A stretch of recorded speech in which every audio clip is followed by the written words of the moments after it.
Good evening. Kia ora tātou. Welcome to this, the first of this year's Gibbons Lectures. My name's John Hosking. I'm the Dean of Science here at the University of Auckland. It's my very great pleasure to welcome you here this evening. The Gibbons Lectures are an annual series of talks hosted by the Department of Computer Science in association with ITP-NZ. The goal of each lecture is to describe detailed developments in a particular research area to a general but technical audience, from computer science students at all levels to IT practitioners in other departments and outside the university.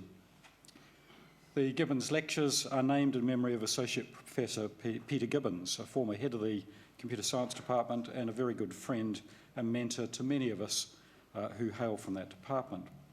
And in doing so, I'd like to acknowledge Peter's sister Sally, who's here this evening. So welcome, Sally.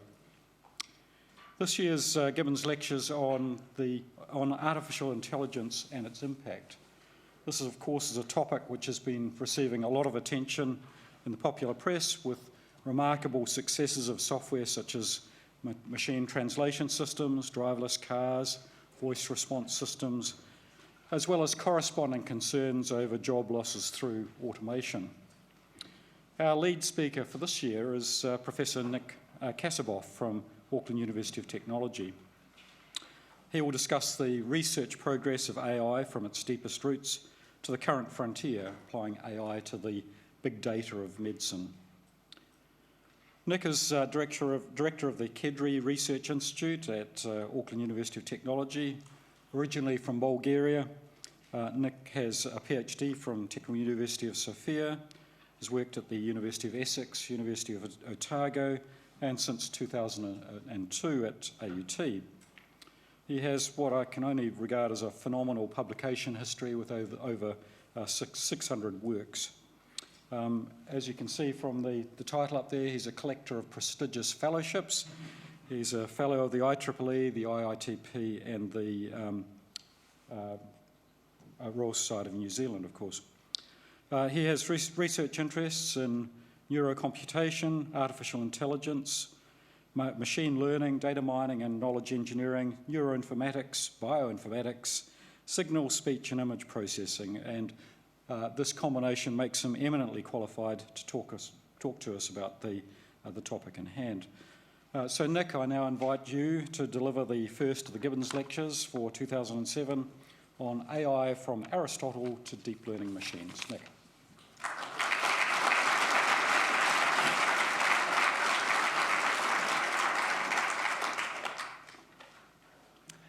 Good evening, ladies and gentlemen, colleagues and friends. It is my great pleasure to give the first lecture of this series that is organized by the Computer Science Department at the University of Auckland and the Institute for IT Professionals. Thank you very much for organizing that. It is a very timely series, having in mind the AI revolution that is going on in the world. There will be 4 lectures, and if you expect me to cover all aspects of AI, that is not going to happen.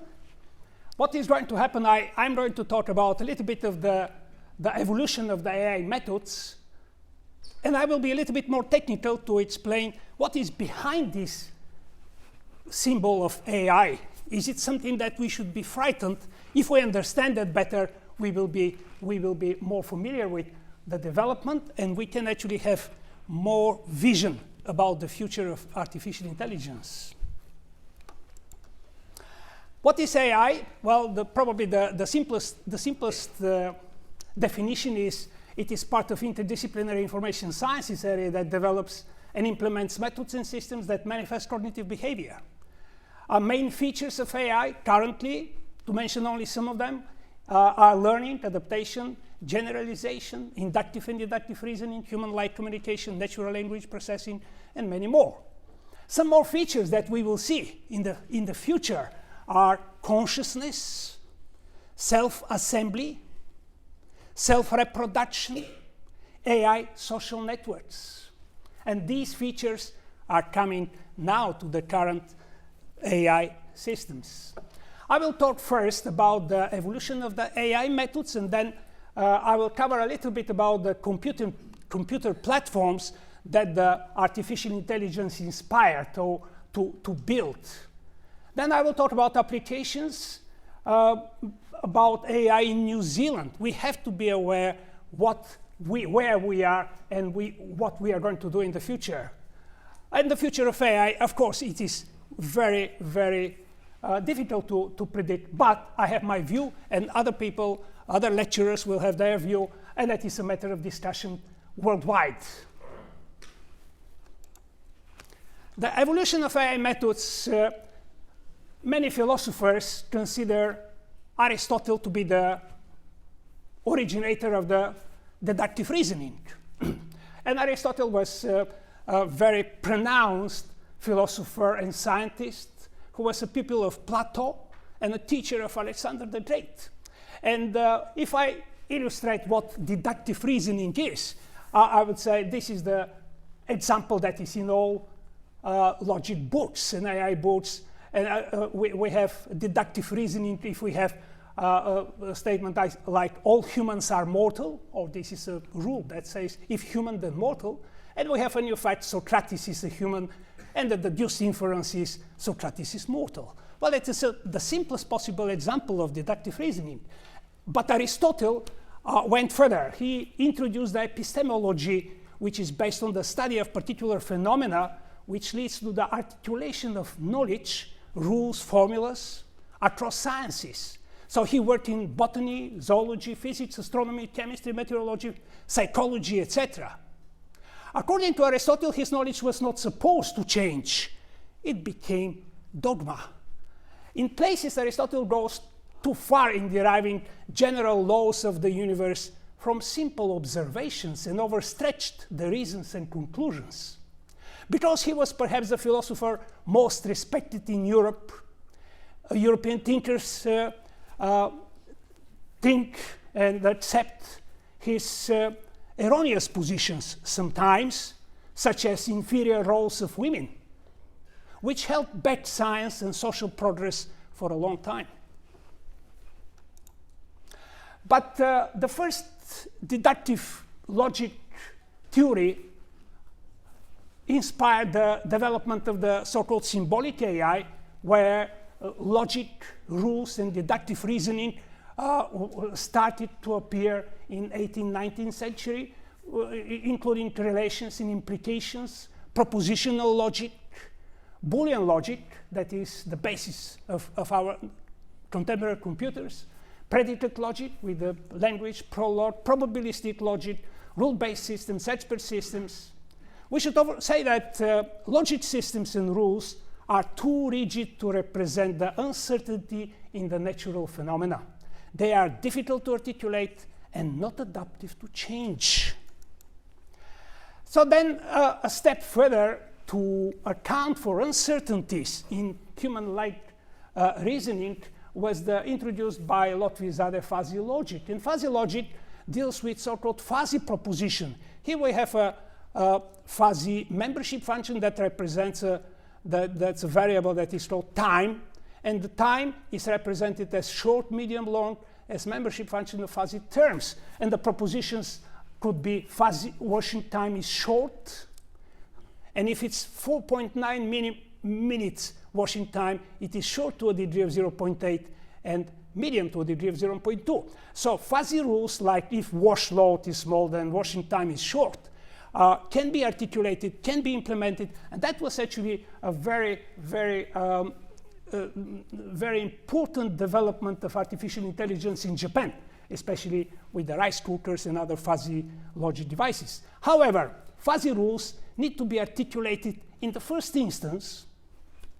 They need to change, adapt, evolve through learning to reflect the way human knowledge evolves. Further challenges in the artificial intelligence as a turning point appear, and one of them was the Turing test for artificial intelligence. The Turing test was initially proposed by Turing as a question: can machines think? And it was a test that he later called the imitation game, where an observer is communicating behind a curtain with with a machine and a person, if the observer cannot distinguish whether the observer communicates with a machine or a person. So that is what artificial intelligence is about. The Turing has been highly influential and widely criticized. However, it has become an important concept in the philosophy of artificial intelligence. The test, though, was too difficult to achieve without machine learning in an adaptive, incremental way. So learning, machine learning, is something, learning is something that we humans do all the time, every minute. And learning from data inspired by the human brain was one of the directions to develop machine learning systems. And the human brain is the most sophisticated product of the evolution as an information processing machine. Why is that? Well, the human brain consists of billions, 80 billions, 100 billions of neurons, trillions of connections, and it has evolved through millions of years of evolution. And the brain can deal with different memory types, short-term in the membrane potential of the neurons, long-term synaptic rates, genetic.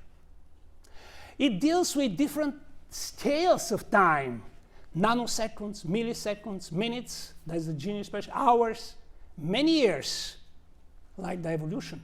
So what could be the most inspirational source for machine learning than the brain? And a single neuron, if we look at a single neuron, is a very sophisticated information processing machine. Deals with time, frequency, phase information, thousands of genes expressed in the nucleus, thousands, tens of thousands, 20,000 inputs to each of the neurons, and just one output. And the question is, can we make artificial intelligence to learn from data like the brain?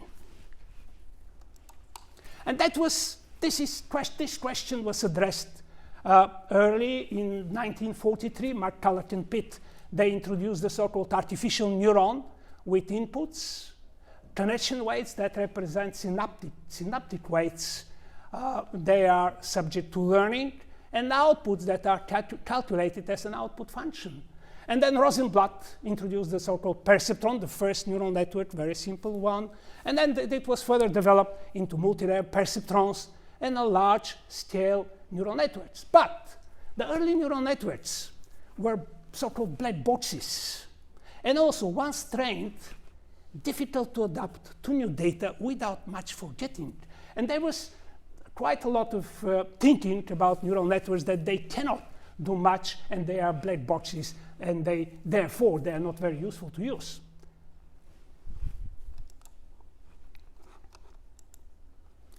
And that is why a new development of neural networks was done in terms of neural networks that can not only learn from data, but they can be used to extract rules, to extract patterns, to extract so-called knowledge from this data. And these neural networks the first ones were called neurofuzzy systems. So no more the black box curse. Neural networks can be trained, inputs and outputs in neurons here, and after analysis of the neural networks, rules can be extracted that explain the essence in the data. For example, if input 1 is high and input 2 is low, then the output is very high. So using also fuzzy terms, which was the combination between neural networks and fuzzy logic to make neural networks represent more human-like thinking. So this is one example of using neural networks to extract rules from data that relate to evaluation of renal function. The golden standard is using one function for everybody anywhere in the world at any time. And if we can see, we can train a system that clusters patients' data into different clusters, and it extracts the rule for each of these clusters. For example, this cluster is defined as age about 21 of the people, and this is the membership function. Female creatinine, etc., etc. And this is the function that was derived for this particular cluster. Unfortunately, I don't belong to this cluster because my age is not about 21. But I have another cluster here that will tell me what my function, what function can be used to evaluate my renal functions. And this is something that was also very important development in neural networks. And I should say that 24 centuries after Aristotle, now we have systems, artificial intelligence systems, that can automate the rule and knowledge extraction from data. It doesn't mean that humans do not have to do anything. No, they have to observe these rules and they have to make sense out of that. But these rules can change, they can vary from group to group, and they can be updated all the time with data. I'm sure Aristotle would have been very happy to see that. Now, deep neural networks are the current development in the neural networks. Why deep? Because first of all, they have many layers of neurons connected to each other. And second, some neurons, they can actually look deep in the data and extract features from smaller sections of the data. And this is a multi-layer deep network, so-called convolutional. We have neurons that extract features from the palm, and then these features are combined in the next level to recognize the hand, and then of course they will be recognizing the leg and the body, and then it is now recognized that this robot is sitting and the robot has yellow eyes and it has big feet. So this is the approach that is currently used for many pattern recognition systems, and the so-called convolutional networks indeed do the deep analysis of features of smaller sections. For example, this neuron can calculate the maximum value within this field of area, so that was 6. Deep neural networks is nothing new, of course. It is inspired by the computer brain, and computer vision was used as inspiration to develop the first deep neural networks like cognitron and neocognitron by Fukushima. So these neural networks have many layers that capture different features, for example, contrast, edge detection. They are combined in different layers, and these layers, they correspond to the computer, to the visual cortex until the recognition is done. Well, deep neural networks are excellent for vector frame-based data, but not much for temporal or spatial spectrotemporal data. There is no time of asynchronous events learned in the model. They're difficult to adapt to new data, and the structures are not flexible. If we ask the question, how do we humans learn pieces of music? For example, a performer who plays Mozart makes about 10,000 strikes on the piano within 1 hour without looking at notes. That's a deep learning patterns that are learned in the human brain. Still, the deep neural networks that are at the moment present cannot do that, and they are very limited.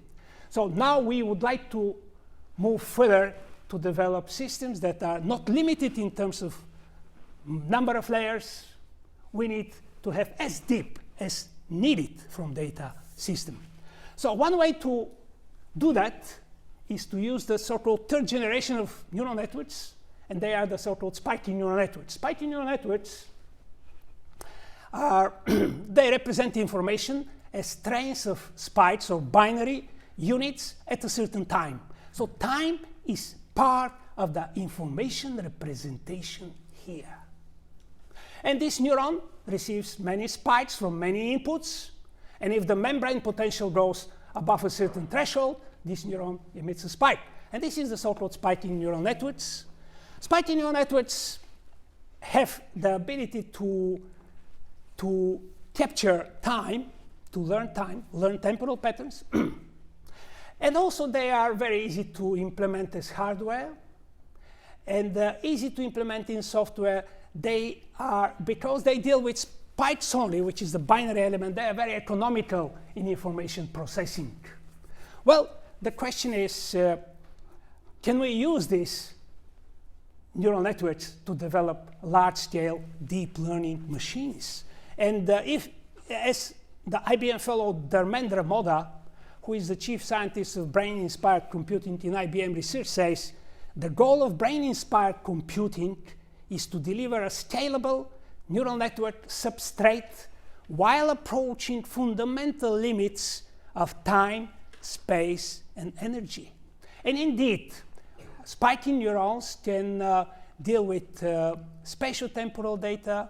They can integrate different modalities, and they can deal with time, space, synchronization. They can evolve. Well,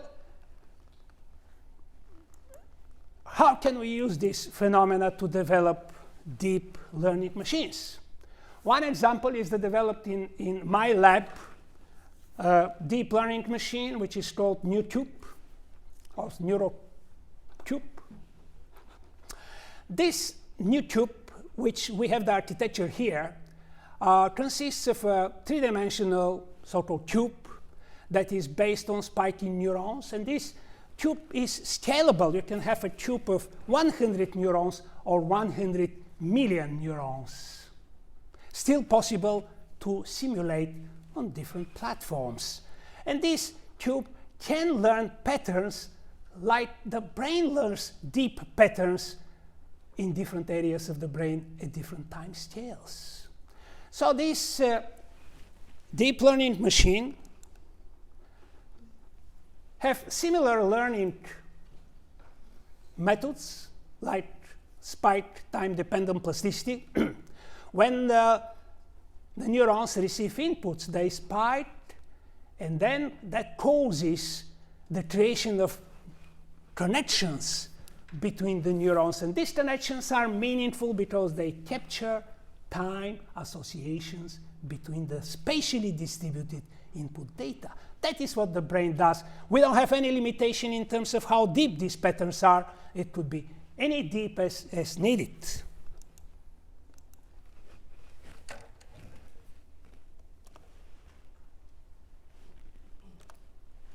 And in my lab, we developed a machine that, we call it a machine, of course. This is a development system that everybody can use it.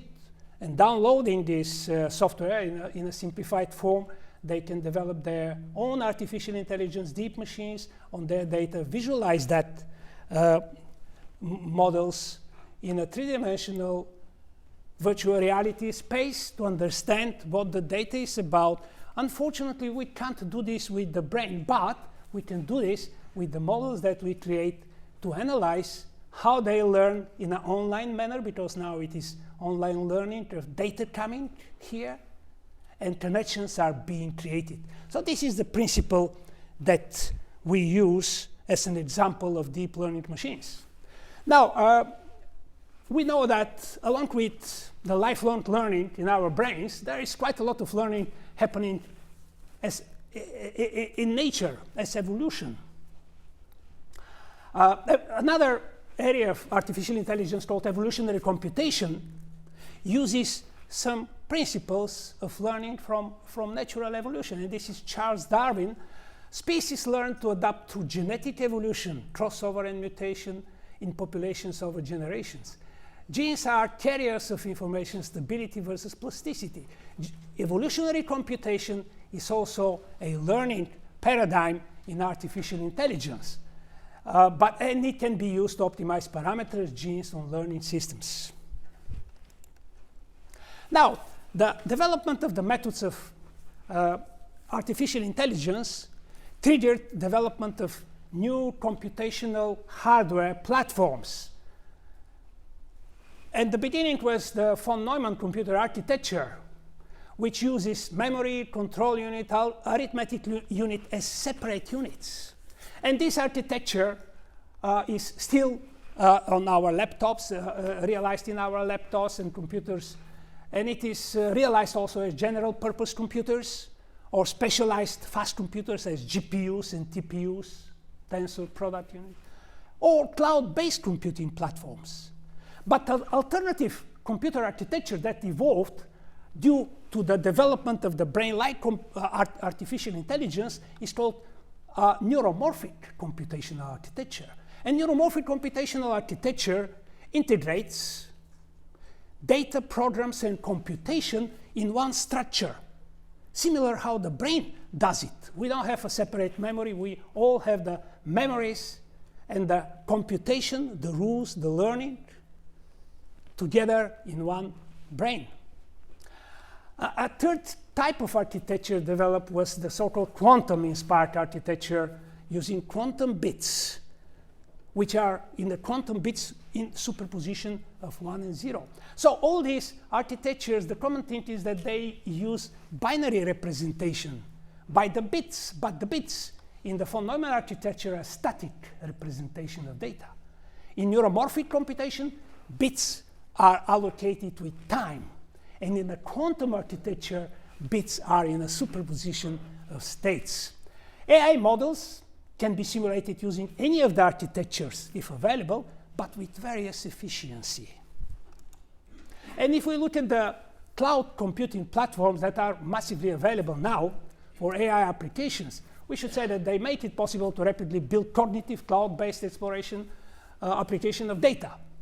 Such systems have been released by competing rivals for world domination, and this, of course, we all know about the cloud computing facilities by Google, Facebook, Microsoft, IBM, Baidu, Amazon, and many more. And this is one example of IBM Watson discovery services that people can download, upload their data, and do some pre-processing, and they can do some modeling, and they get the output delivered. And this is data, and here we can have the same with text that could be entered in the system, etc. And I should say that the cloud-based computer platforms are useful, but they are limited. They have limited set of methods, mainly for online data analysis and not very suitable for processing streaming data. Neuromorphic hardware systems that were developed as to meet the requirements of the brain-like computation started with Hodgkin-Huxley model. Carver Mead at the Caltech developed the first electronic circuit that realizes a neuron. The first silicon retina was developed by Misha Mahovat. Unfortunately, she had a very short life. At the moment, there are quite a lot of competition, I would say, development of neuromorphic hardware from the IBM True North with 1 million neurons and 1 billion of synapses to the Stanford NeuroGrid and to also the Spinnaker developed in the University of Manchester under Steve Furber's leadership. What is the next step in the computer platforms that will support AI? Well, maybe quantum-inspired computation. Quantum-inspired computation doesn't mean quantum computers at this stage, because we have quantum principles used in quantum-inspired evolutionary algorithms and present neural networks, quantum-inspired neural networks, and quantum-inspired optimization of deep learning machines, but they are still in their infancy.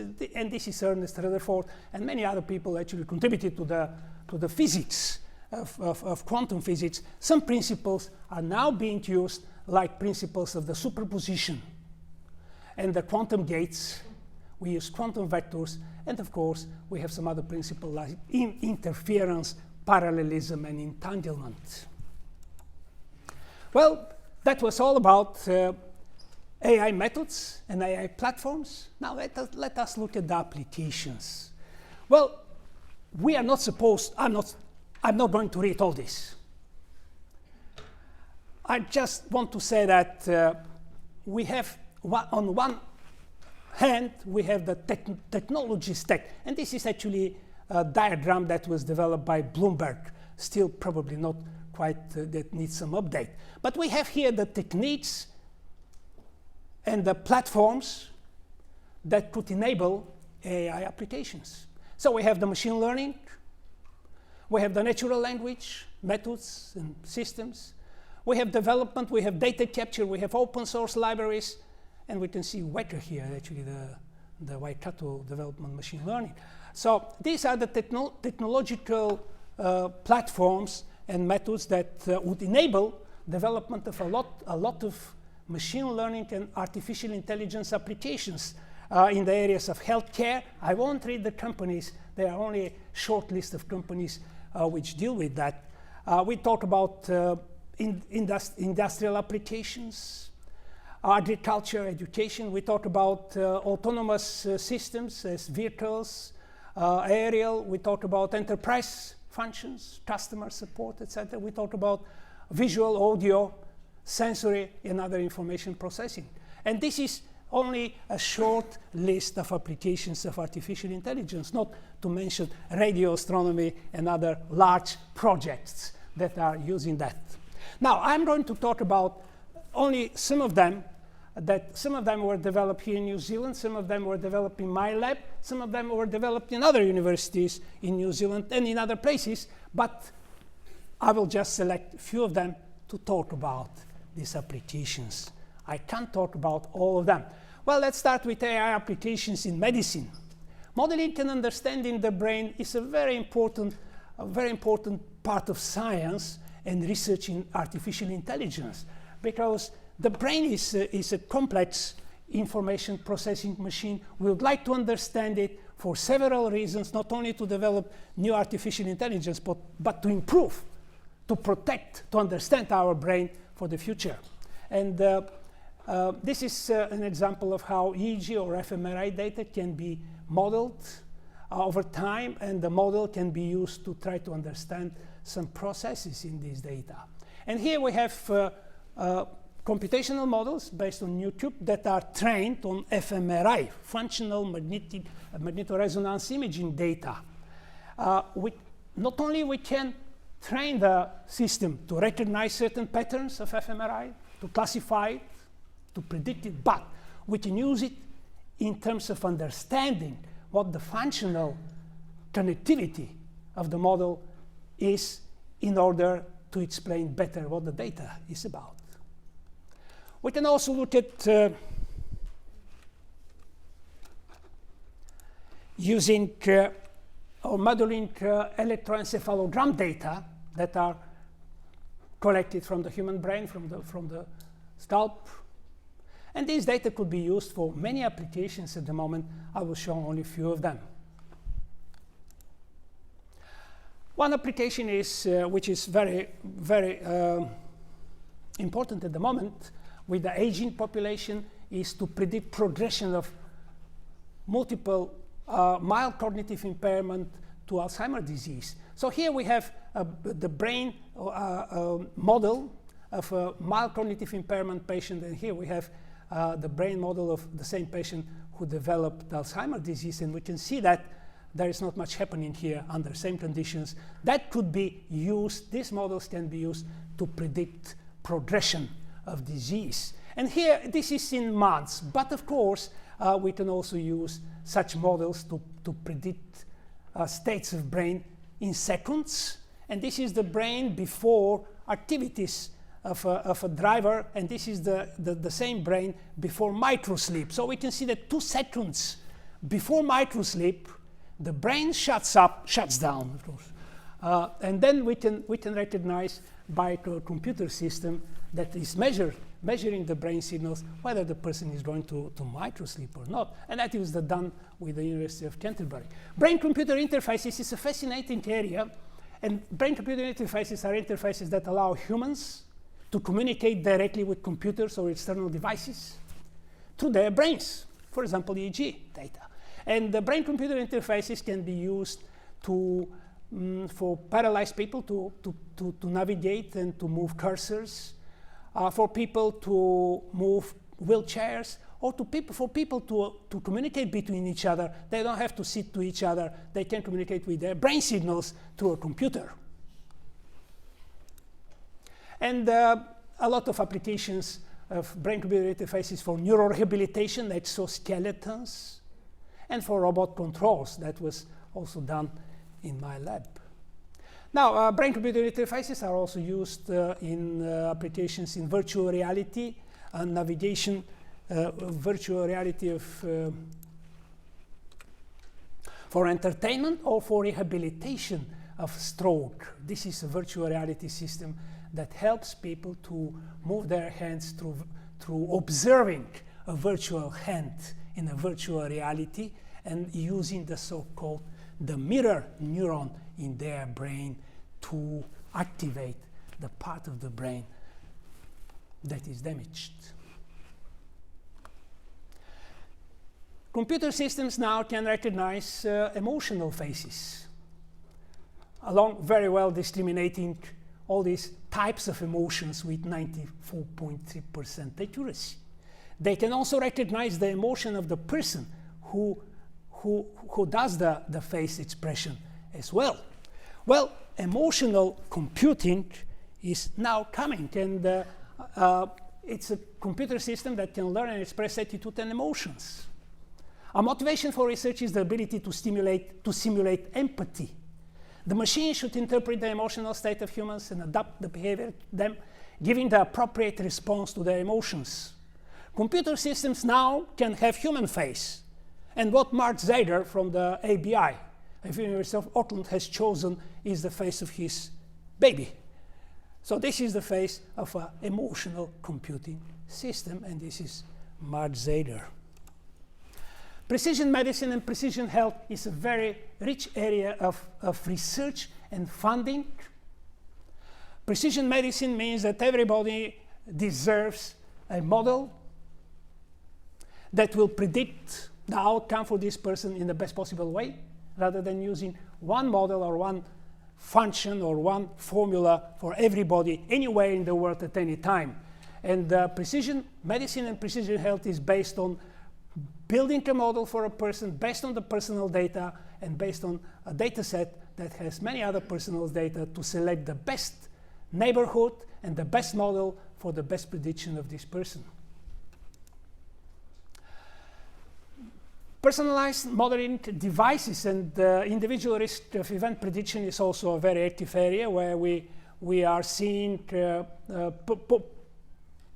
portable devices that can predict certain events of human. Here we have a prediction of stroke of individual 1 day to 11 days ahead, and that is a personalized model that is built on both personal data and environmental data, including solar eruption, pollution.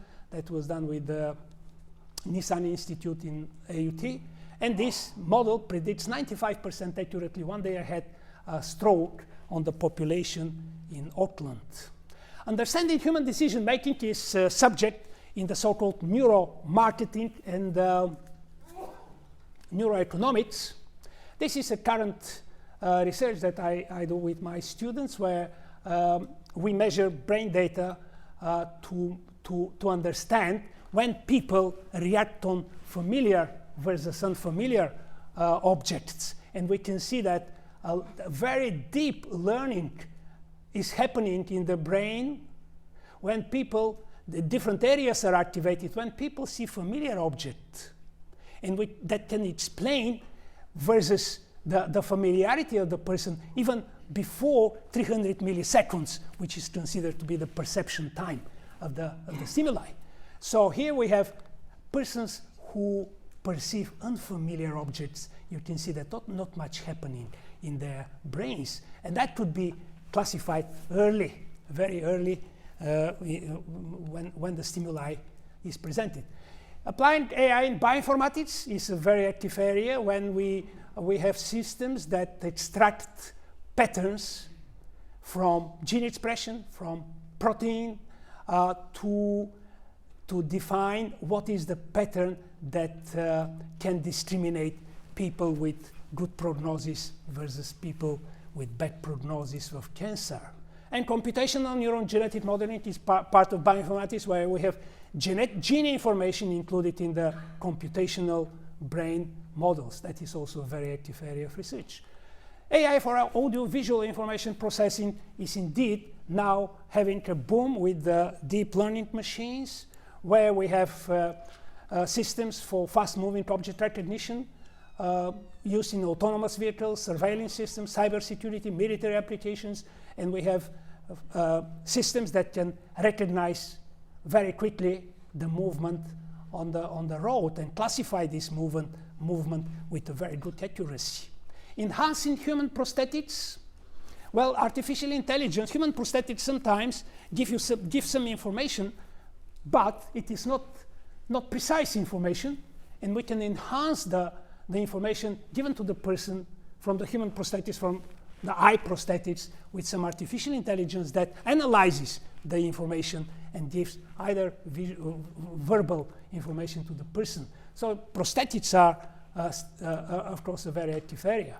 And robotics, of course, is something that is in many laboratories used to demonstrate some algorithms. And here we have the drone autonomous system that has also AI for image recognition and for decision making.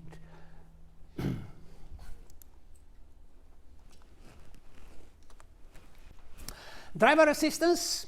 Well, if you talk with the IBM Watson conversation services that offer one example of driver assistance, and I know that many groups work on these autonomous drivers, and I did this experiment and I asked this system to say, give me I said, well, stop at the gas station. And the system gave me the map where there are gas stations nearby. And the system said, which one would you like to drive? But I didn't want to drive to anywhere. I said, stop the car. And the system said, I don't understand.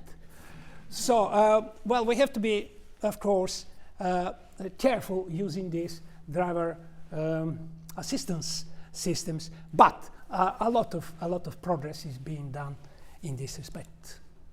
AI in finance. Now we are having automated trading systems which are autonomous robots on the internet. So there are quite a lot of autonomous trading agents. We don't have people sitting in a big room trading. No, these are autonomous robots that do the trading. And this is a very fast growing area at the moment. AI for ecological data modeling and event prediction. Well, that is quite a lot to be done to take data from ecology and to be able to predict some events like the establishment of harmful species that was done with University of Lincoln. Or to use multisensory streaming data to evaluate the pollution of the area, and this is the area of Vancouver. And the research was done with the group of David Williams from University of Auckland. Predictive data modeling for streaming data is now becoming very useful in telecommunication, in milk volume prediction, in wind energy prediction, and you can't imagine how much the wind energy systems and farms lose with a bad prediction of future energy. So this is something that has a good place in New Zealand. Seismic data modeling, and this is New Zealand with all the seismic sites, and you can see at the moment what is happening as seismic activities, that the spike means that there is a seismic change in this particular seismic center, and the connection means that after that there was a seismic activity in another one, so there is a temporal relationship. And there are some good progress. There is a good progress in this respect in New Zealand. AI in New Zealand. Well, this research started early. Here we have John Andre, who is still in Canterbury. He is retired, but he published one of the first books, Thinking with the Teachable Machines, in Academic Press 77.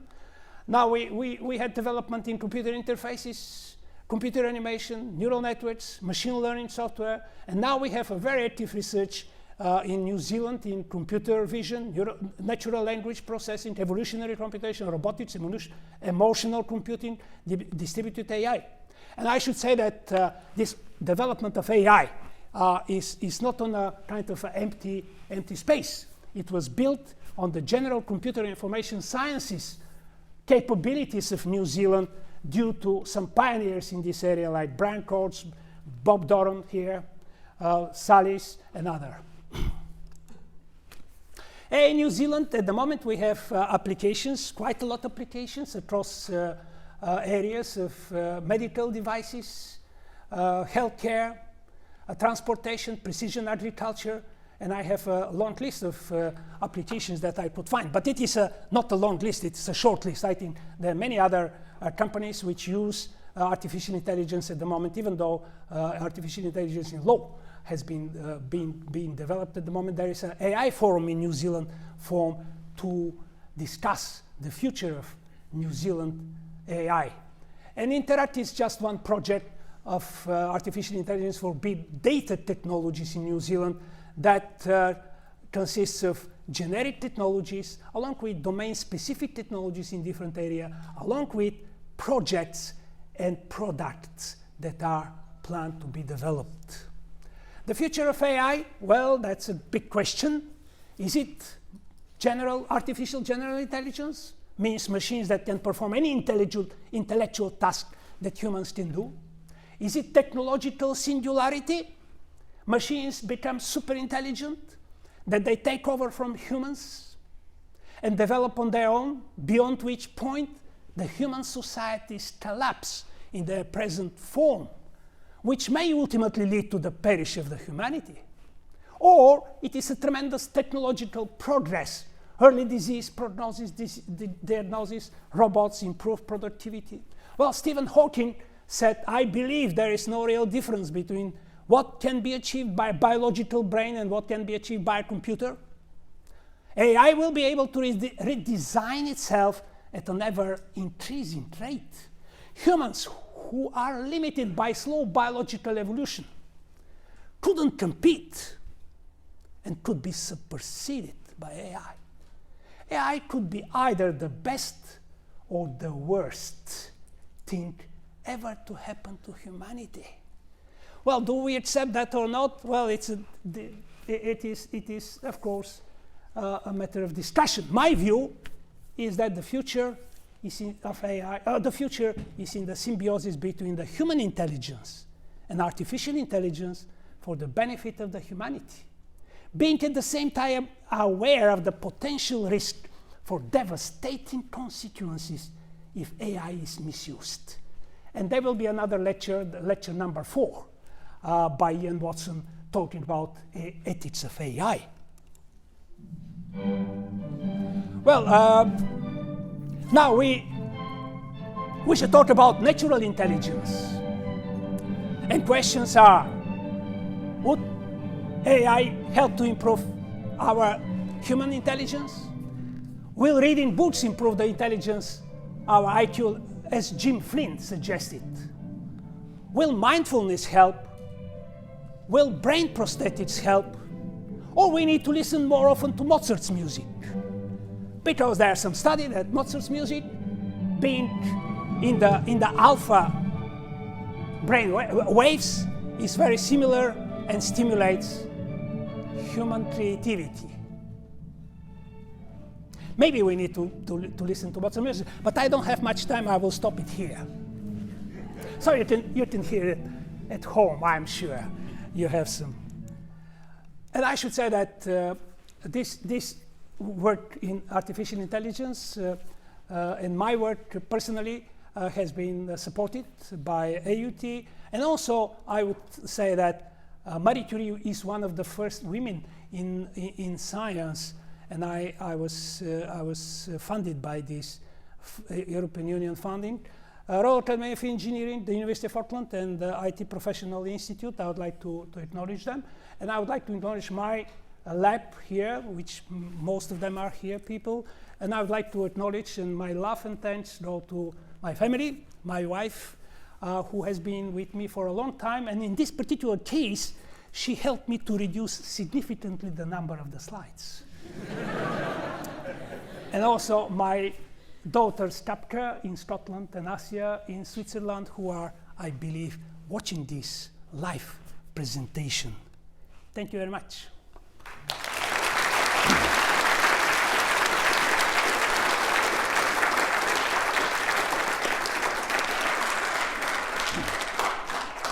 Thank you, Nick. That was a great way to start off the series. We've got enough time for a few questions, so if you've got a question, stick your hand up.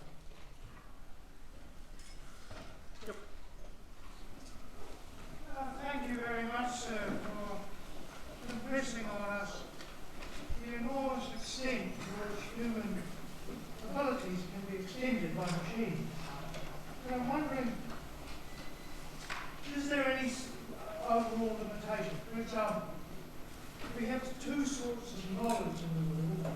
Objective knowledge is the way the external world we perceive works. This is science, I suppose. But then we also have subjective knowledge, our own reaction to smells, touches, tastes, visual experience, and so on and so forth. And I think that Bertrand Russell held the view that all our knowledge all objective knowledge is dependent on our subjective experiences. But there seems to be an enormous difficulty in going from our objective scientific knowledge of the world to understanding our subjective knowledge. Do you have a response to that problem? Well, the question is, there is objective knowledge and the subjective knowledge in our brain. What is how the subjective knowledge matches the objective knowledge, and is artificial intelligence helping in this respect? Well, I should say that this is a philosophical question. I'm not a philosopher of AI, I'm more scientist. But my answer would be, as kind of approximate answer to this, is that knowledge is, we talk about knowledge as only subjective. It resides in the human brain. The knowledge, our knowledge about the objective nature, the objective so-called knowledge, changes all the time, evolves all the time, and it has to be the case. We are no more in the time of Aristotle, when knowledge was fixed forever. That is what he taught. Now we talk about knowledge that is evolving, that never ends to improve it, to adapt it, to make life better based on this knowledge. So there is always improvement, adaptation of our subjective knowledge of the objective environment, objective nature. Yeah. Well, that is my kind of modest response to this large philosophical question that probably somebody can answer better. I was just going to ask, are slides going to be available to us, online graphs? The slides you... Yeah, which slide? Sorry? Can the slides be made available online? Yes, of course, yes, they will be available online. You can also approach me on this email address here, and I can send it to you as a personal copy, if you like. I was going to say, well, objectivity is subjective. Nothing you could say in response to... Would you like to respond? Would you to give a better response to that? It is just objectivity is subjective. So, if you understand what I mean. Yes. Thank you for helping me elaborate the answer. Thank you. Question here? Earlier you said that in your opinion you think that the features that AI and human intelligence will be similar. What do you mean by that? Like, do you mean in the sense that man and machine will kind of live together, or do you think that man and machine will become one? Is that what you mean? Well, of course, the symbiosis by symbiosis. The question is symbiosis, does it mean man and machine work together? Yes, it does. And it is up to us to make it happen. And that is how I see the future of AI in a symbiosis with our human intelligence, enhancing it, helping us with cognitive tasks. That has been done by many people. So we have more time to develop our human intelligence, to develop new technologies and improve life. Yes, definitely symbiosis is a co-working systems, the human and the AI. So that human and machine still remain quite separate entities? Well, I wouldn't say at the same level. I think we are the driver of this symbiosis, we the humans. And that is my belief, and it is opposite to what other people talk about the technological singularity, that the robots will be driving that. I think it's up to us to make it happen or to lose the game. Yeah. One last question. How does artificial intelligence differ from simply developing faster and faster and more efficient methods of computing answers that you want to get? Yeah.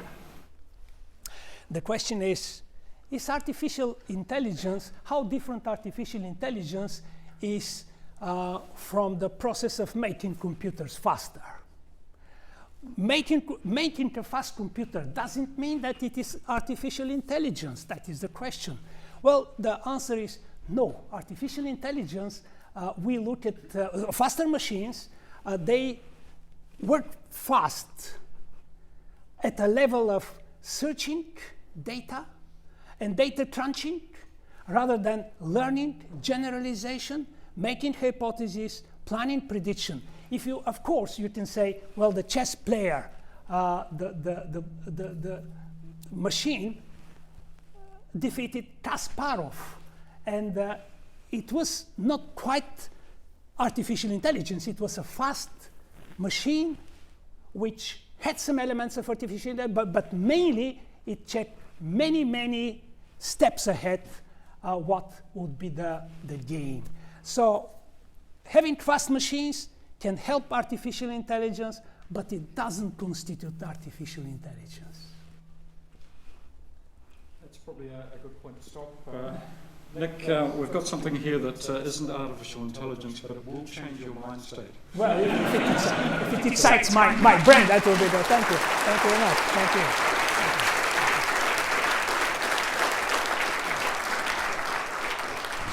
Thanks very much. And next week's lecture is Robert?